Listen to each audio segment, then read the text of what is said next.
For those of you who haven't following the news, Russian forces, Russia. Potential Russian invasion. The tension between Russia and Ukraine increasing rapidly. Russian President Vladimir Putin continues to threaten an invasion of Ukraine with a major military buildup near the Russian-Ukrainian border. The main reason for Russia's attack on Ukraine is that the country is planning to join NATO, which is an intergovernmental military alliance made up of 27 European countries, 2 North American countries, and 1 Eurasian country. NATO is a collective security system in which NATO's independent member states agree to defend each other in the event of an attack from an outside force. The NATO headquarters are located in Brussels, Belgium. A 2021 paper, published by the Swedish research agency, largely replicated the 2016 RAND report's conclusion that Russia's military can overwhelm the Baltic region in a matter of days. The Baltic region is the northeastern region of Europe containing the countries of Estonia, Latvia, and Lithuania, on the eastern shores of the Baltic Sea. These countries and Ukraine are high targets for Russia because they share borders with Russia, and also share history with Russia. Before the collapse of the Soviet Union, these countries were part of the Union, and Russia has always admired these countries as part of their land. Is NATO able to fend off a large-scale Russian invasion of the Baltic states? No, according to most experts. A 2016 RAND Corporation report mentioned, in a series of war games conducted between summer 2014 and spring 2015, simulating a Russian assault on the Baltic states, RAND Arroyo Center examined the shape and probable outcome of a near-term Russian invasion of the Baltic states. The report reached an explicit conclusion that Russia's Western Military District can steamroll NATO's Baltic region members at a moment's notice, reaching the outskirts of Tallinn or Riga, the capitals of Estonia and Latvia, respectively in 60 hours or less. The report blamed NATO's crushing defeat on a grossly imbalanced force ratio.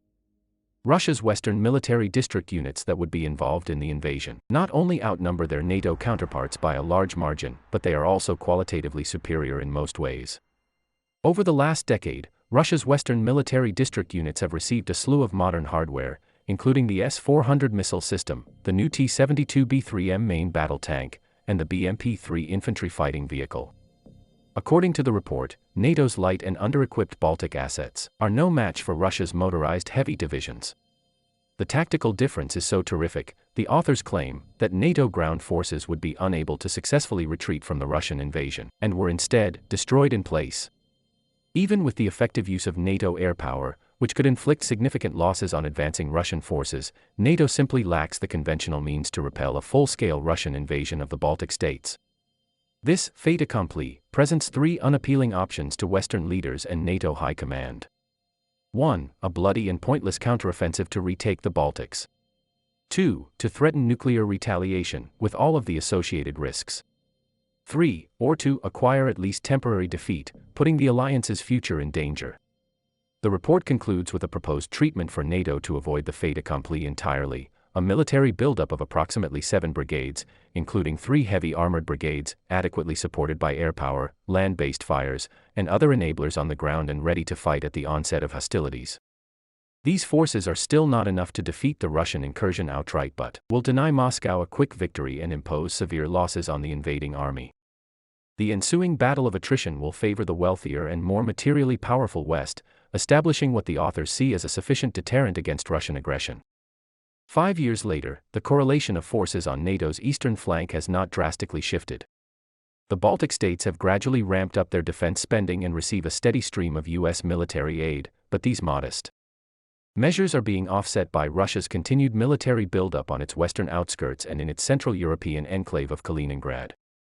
A 2021 paper, published by the Swedish research agency, largely replicated the 2016 RAND report's conclusion that Russia's military can overwhelm the Baltic region in a matter of days. But if the Baltics have been so vulnerable for so many years, why is it that the Russians have yet to attack? Experts have noted that the likelihood of such an invasion remains extremely low, under current conditions, owing in large part to the fact that capability does not imply intentions. It is undeniably true that Russia can colonize the Baltic states for pennies on the dollar in the short term, but the avalanche of medium to long-term military, economic, and political consequences, up to and including an increasingly aggressive cycle that could spark World War III. Please subscribe for more videos.